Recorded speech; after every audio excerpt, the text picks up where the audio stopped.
So what I would recommend is writing down what you absolutely hate to do, like what you really hate to do. I would also write down your weaknesses, things that you aren't really good at, because those are the main, those two are the main reasons on why you would want to bring somebody on. And then I also want you to write down your budget to see what you can actually afford. And then once you look at how much you can afford, you can backtrack to see, okay, this is how much I can afford. Let me see which things, like my top 3 things that I would like to outsource. And you may have a list of 10. Okay. And then as you grow, you can start outsourcing those other 7 things. Hi, welcome to another episode of Mom Does It All. If you're looking for encouragement, empowerment, and uplifting in motherhood and mompreneurship, this is a show for you. I'm your host, Marta Spurk, triplet mom, certified success coach, and all things motivation extraordinaire. In this episode, I'll be chatting with Jasmine Monk. She's an online business manager and has her own virtual assistant agency. We talk about how to figure out when is a good time to outsource in your business, and also how to figure out if being a virtual assistant is for you. So much great info, you won't want to miss it. And while you're here, let me remind you to sign up for my free 3-day challenge if you haven't already. It's called Get Out of Your Own Way. This will be some major breakthrough for you as a woman, as a mom, as an entrepreneur. If you're wanting to get to know yourself better, to be more authentic and live life to its fullest, you have to join us. We're starting February 4th inside the Mom Does It All community. The link is in the show notes. Hi, Jasmine. Thanks so much for joining me today. Thank you so much, Marta. I'm so glad to be here. Yeah. So I want to learn about your story and how you got into doing what you're doing, but just a little preview. So you have a team of virtual assistants, and that is so fascinating to me because I want to understand how it all works. And I know that is a growing opportunity right now. Lots of moms are turning to that as a job, as a stay-at-home mom, or when they first have their babies. It's a way of starting your own business, supporting other entrepreneurs. And it's just a different opportunity from network marketing, for example, which I know several moms take on as well. So can you kind of explain how you got into this and essentially what a virtual assistant does? Absolutely. I would love to share. It makes me so happy and it brightens my day to be able to share my story and really give tips and tricks to help people to get into what I'm doing. Yeah. So it all started a few years ago. I've been doing administrative work, for like over 5 to 7 years. And I was a stay-at-home mom with my oldest daughter. And I was like, you know what? I want to start my own business. And I was like, how can I take my experiences and what I love to do, which is helping people, put that together and start my own business. And after doing tons and tons of research on different things that I could do, different businesses I can start, that's where I came across the virtual assistant world. Mm-hmm. And it has completely changed my life. I mainly went on Facebook and I joined a million groups. Okay. And I learned a lot from other people and their experiences. And it's no, story that it's no glory road on how I got here. I mean, it's literally me just digging in and wanting it and wanting to bring an income to, spend more time with my family and to create my own income. And I was able to do that. So here we are 2-3 years later. And now I'm an online business manager. I've transitioned into that. And then I have a team of my own. And that's how fast and how quick it can go. It's all about you and, what you're willing to do to get where you want to be. Right. So that is my story. I absolutely love to share that with everyone.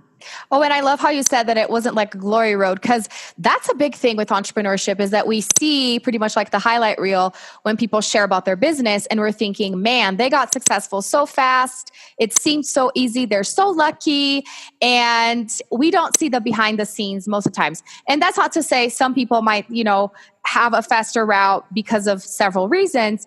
But it's not easy, and we all kind of have to do what you said, join a bazillion groups and just learn and grow and collaborate, right? And it's just how it goes. So just a little reminder for anyone who's struggling out there that everyone's struggling at some point. Absolutely. Okay. Absolutely, yes. So what does a virtual assistant do, just for anyone who might not be familiar with that? Yeah, good question. So a virtual assistant is, someone that can work virtually for entrepreneurs, small business owners, startup businesses. And the whole goal, I'll use my platform for an example, is to help businesses maximize their profitability and growth so that they can focus on, it's by taking the administrative and marketing tasks off their hands. Mm-hmm. And so by taking that off their hands, that is how in return we help them maximize their profitability and their growth. So we are basically a productivity tool for them. Okay. We help them become more efficient. And so ultimately, that's what virtual assistants do. Gosh, I've written so much about this. You save money by bringing on a virtual assistant. You don't have to worry about benefits, taxes, and all of that. So for you ladies, keep that in mind. So when you enter this world of being a virtual assistant, you aren't going to have any taxes out taken for you. You have to do that yourself. So remember to do that. Right. You're not going to have any benefits, unless you have it with your husband. So keep that in mind as well. You are a 1099 subcontractor. You're your own business. Or if you want to do like a sole proprietorship, you can do that as well. Okay. Oh, that's interesting information because it is an independent contractor, right? It is like owning your own business pretty much, but you're helping other people through it. That's the business, right? And I love that you said a productivity tool because, anyone who's running their business on their own knows how hard it is to stay focused, how little tasks can just take so much of your time. And my next question is, when do you know, okay, I really need help. I need to bring someone on in my business? Good question. I tell people to always start. If you're just starting a business, you should always be prepared to bring someone on. You don't know when that time will be. You don't know. It could be really soon. That happened to me within like 6 months. And wow. I scaled completely wrong and I just kind of fell on my face. I had to rebuild my business and I don't wish that on anybody. So what I would rather do is writing down what you absolutely hate to do, like what you really hate to do. I would also write down your weaknesses, things that you aren't really good at, because those are the main, those two are the main reasons on why you would want to bring somebody on. And then I also want you to write down your budget to see what you can actually afford. And then once you look at how much you can afford, you can backtrack to see, okay, this is how much I can afford. Let me see which things, like my top 3 things that I would like to outsource. And you may have a list of 10. Okay. And then as you grow, you can start outsourcing those other 7 things. I see. That's so interesting. And so my questions, I guess, are going to be kind of in 2 different ways, like from the perspective of a business owner who is thinking about hiring a virtual assistant, and from the perspective of maybe a mom who's thinking about becoming a virtual assistant or who has already started and is feeling a little bit lost, and you can give some of your advice there. But coming from since we're still talking about someone hiring a virtual assistant, what kind of questions should you be asking once you start interviewing someone, or even if you have references, what should you be looking for in a virtual assistant and be like, no, this is the person that I want to bring on? Absolutely. So you want to be there. You want to be as specific as you would like. It's your business. You're bringing someone on. It can be as customized and as specific as you want it to be. Right. So if you want, I also say this, there are hybrid virtual assistants out there, or if you want somebody to come in the office, you can do that too. And they can still serve in that 1099 subcontractor role. Okay. But you can say, I'm looking for someone with experience in ClickFunnels, but you also need to know Asana and know how to navigate through Google Suite. I would like somebody that has at least 2 years of experience. I mean, the list goes on. There are, as far as the actual job description, when you're actually looking for someone, be very, very, very specific. So obviously you want to put your task in there that you're wanting to outsource, but any other requirements that you want them to have, put it in there. There's no right or wrong answer with that. Okay. It's your business and you can bring on whoever you like. I will also say with the hiring process, depending on if you're like looking for them on Facebook, or like if you put an ad out, or if you go in some of the virtual assistant groups, I would put together like a form on Typeform, Jotform, or Google Forms, and make them go to the link and fill it out. So then you can start asking questions on there. So you can have your initial job description, and then put in there, don't private message me, don't send me a message. They can leave comments if you want them to, or you can turn off the comments. but leave that link in there so that they can go and, have name, email address, and you can just ask all your questions. Like you can put situational questions. If you had these 3 different things that came to you in one day, how would you prioritize? I mean, you can go as deep as you really want to go. So there are several ways you can go about it, but that's just a few to start with. Yeah, no, that's a great idea. And I feel like it really depends on how far along you are in your business, how much experience you have too, because maybe you don't have a whole lot of experience, and bringing that person in is actually going to help you with that by being someone that's super, an expert with, prioritizing and the whole being effective with your time and productivity and everything. So, I feel like that's a great addition for sure, whether you're more advanced or not, because they can learn from you, you can learn from them. It's almost like a little bit of a partnership and a way of keeping you accountable too to your tasks, I feel, because especially if you're just doing this on your own, the whole challenge is I don't have a boss, so I just have to figure out what I'm doing and keep myself accountable. But then when you're delegating it to somebody else, even if they're under you, it's like, okay, I have deadlines, right? They're going to be keeping you accountable. Absolutely. So yeah, so I see so many benefits to that. That's so awesome. Okay. And before we talk about how to become a virtual assistant and how to start, if anyone's looking into doing that, what is the process that you go through, or that you have any candidates go through that want to be on your team and that want to, work with you? So I did kind of the example I gave is what I've done. Okay. I put together a little, it wasn't really a job description. It was more so of, this is my company, go look me up to make sure we're a match, right? Okay. If you're interested, and these are the things I'm looking for, I send them to the link. That's where I'm really going to get the bulk of the information. And then I'll kind of screen through and maybe pick my top, depending on how many they are, like 10 people. I may meet with all of those 10 people via video conference, get to know them.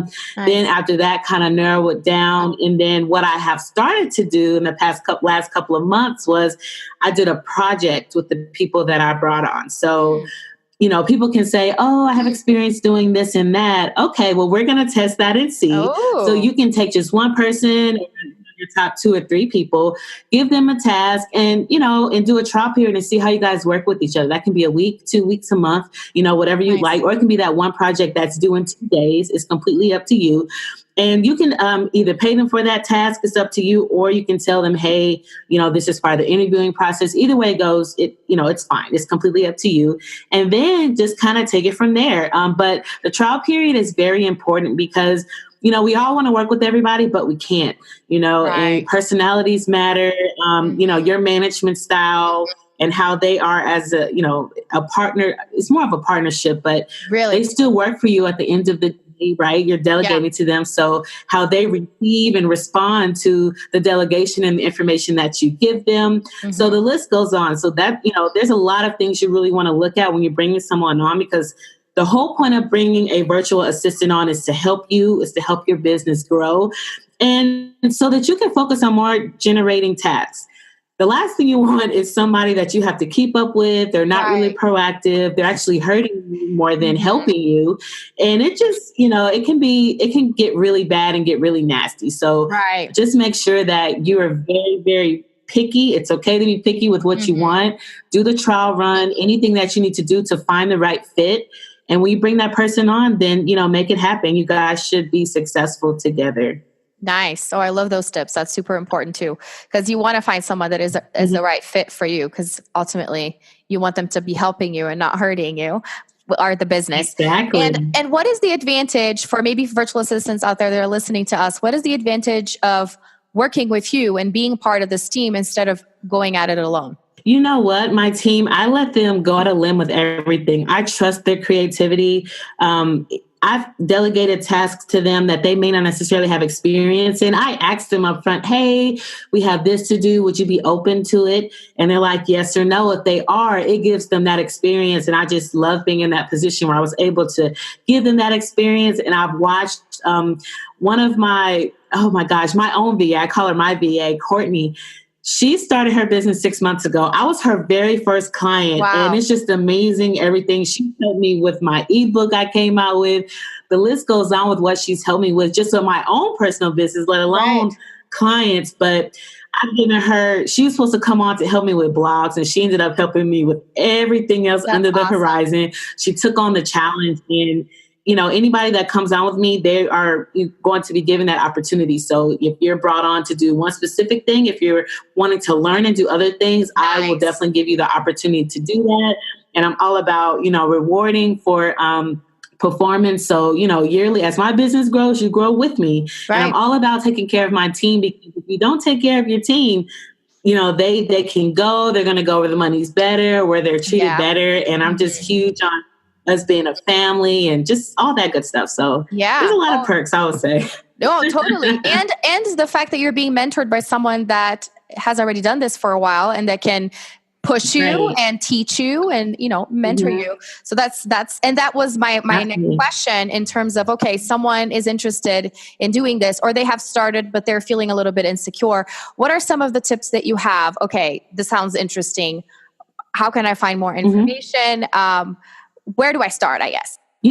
First is, know your value. I would write down what you're really great at, where you want to start with. And the biggest advice I can give, which I haven't even done this myself 100%, I've struggled with it, is I would niche down. There's a lot of virtual assistants, they're like generalists, they do everything.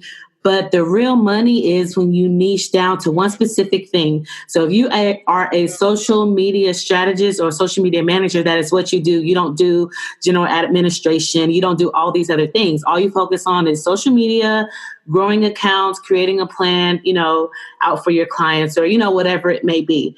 So that's one of the biggest things I would say is when you're starting out, kind of write down what you're interested in, what you want to get experience in, but also write down, what you're good at, your skills, what you actually bring to the table. Right. And then if you need to take courses or maybe do some type of internships, yes, they're out there for virtual assistants.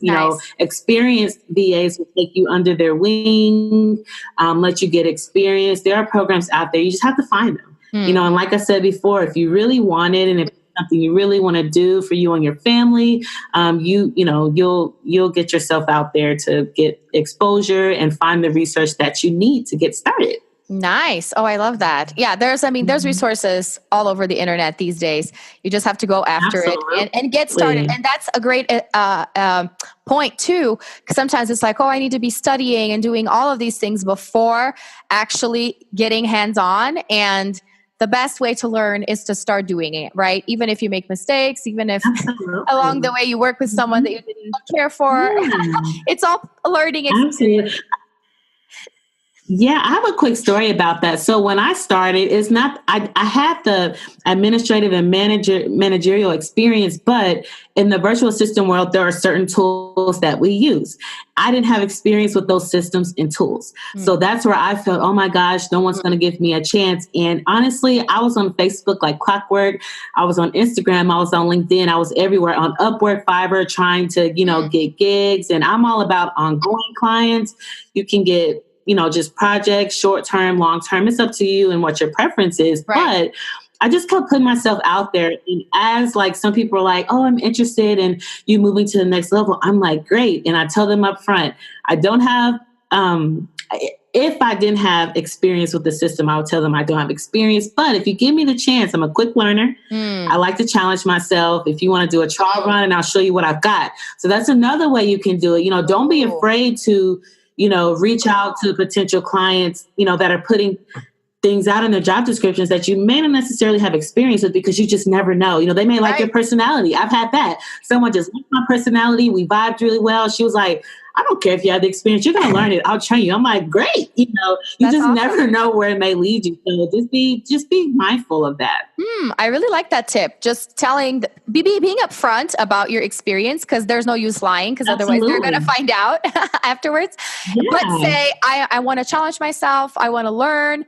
And that's great, because then it really gives you that upper hand of, okay, well, you said you wanted to learn, then here it is. And that makes the person that it would potentially hire you more confident in your work too. So that's great advice. I love that. Awesome. And so do you have any free resources or anything like that for anyone who's wanting to start?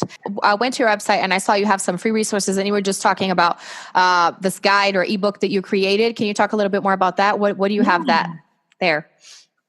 Yeah, good stuff. So in that little ebook, it has some great resources for like small business owners. I put it out when I did about a little over a month ago so that they can grab it and go into the new year. They can read it while they're Nice. maybe off for the holidays. But it has tips on anything from bringing on a virtual assistant to automation to marketing. It has a little bit of everything in it. Just so, if you're seasoned, if you need to up your game, you can do that. Or if you're just starting out and you're needing systems or just some advice on really how to position your business, you can most definitely do that with that ebook. And right now it's on sale for $1.99. It's called the Facts and Snacks Resource Guide. You can find it on Amazon, or if you head over to our Facebook page, it's on there as well as our website. Nice. Okay. And I do want you to go over your resources in a second. I kind of got ahead of myself here because I was interested in knowing what it was. I just wanted to, in closing, have you tell us what is like your biggest piece of advice or the message that you want ladies to get out of this that might be interested in starting something, but they don't really know what it is. And like I said, usually, we go with network marketing or just, whatever it is that our passion is, but maybe they're considering a virtual assistant. Being a virtual assistant, what is like your advice to kind of push them over the edge and be like, yeah, no, this is what you should be doing? So the first thing is, before you decide, a lot of women, they have kids, they don't work from home. I get it. I was in the same position. Hubby was making all the money and I'm like, I want better for myself and I just want to have fun. I want to do something for me. Yeah. And so you need to figure that out. You need to figure out if you're wanting to get into this, why you're wanting to get into it, kind of have goals and your plans in line. Once you do that, working from home is not for everybody. I'm just being honest. You have to be disciplined, with the kids, you have to maintain the household and whatever else you have going on. You have to be mindful of that. You have to have Wi-Fi, you have to have a computer, Yes. just the small things you need to make sure that you have. Now, if all of that is great for you, you're like, I got it, then I would most definitely just do your research. It's not going to fall in your lap. Yeah. But you want to network. You want to get in groups there. If you go to Facebook and type in virtual assistant groups, they're everywhere. Virtual assistant savvies, virtual assistant job tribe. I'm in so many. That's how I've gotten a lot of clients is from Facebook. Nice. Do your research on what a VA is, what you should charge. Watch the free webinars. You don't have to dish out all this money initially. You need to make sure that this is something that you really want to do. And then once you do that, make you a little quick logo. You don't necessarily even need a website. Create like a Facebook page, put on there what your services are, what you're offering, and go at it. Go try to get some potential clients and apply to some job descriptions you see. Put yourself out there, tell your family and friends, and the rest will come. I promise it will. That's awesome. Oh, I love these tips. They're just perfect. The perfect step-by-step. Figure out if that's for you, if this is what you want to do, if it's going to work out for you and your family and your routine. And then start researching. Put yourself out there. Tell everyone this is what I'm doing. Ask your family for support and go get yourself some clients to practice and get better. Yes. Awesome. All right. So how can we find you? What's the name of your business? Tell us everything. Where are you? Yeah. So again, I'm Jasmine Adams-Monk with Jasmine & Co. You can find us at jasmineandco.org or facebook.com/Jasmine & Co team. And I would love to, I love to talk. So I would, if you want to set up a consultation to just chat about what it is you're trying to do, I would love to talk with you guys. I'm looking forward to networking. I'm always looking to grow my network. So. Right. So whether you are thinking about becoming a virtual assistant or if you need a virtual assistant, they can get in touch with you and have that conversation and kind of see where it goes from there. Absolutely. I will look forward to it. I hope to see some of you guys reach out. Awesome. Well, thank you so much for all your tips. This was super informational for me because I'm in the process of trying to figure out if I'm going to bring someone on. And so this is super, super helpful. And I am sure many other mompreneurs out there are going to find this helpful. So thank you so much, Jasmine. Thank you so much for having me, Marta. I am so happy you got to join us today, and let me know on Instagram or inside the Mom Does It All community. Are you in the stage of your business where you need a VA, or are you considering being a VA? I would love to hear from you. And also, once again, don't forget to join my challenge because who doesn't want to get out of their own way to grow? The link is in the show notes, and I will talk to you next time. Bye.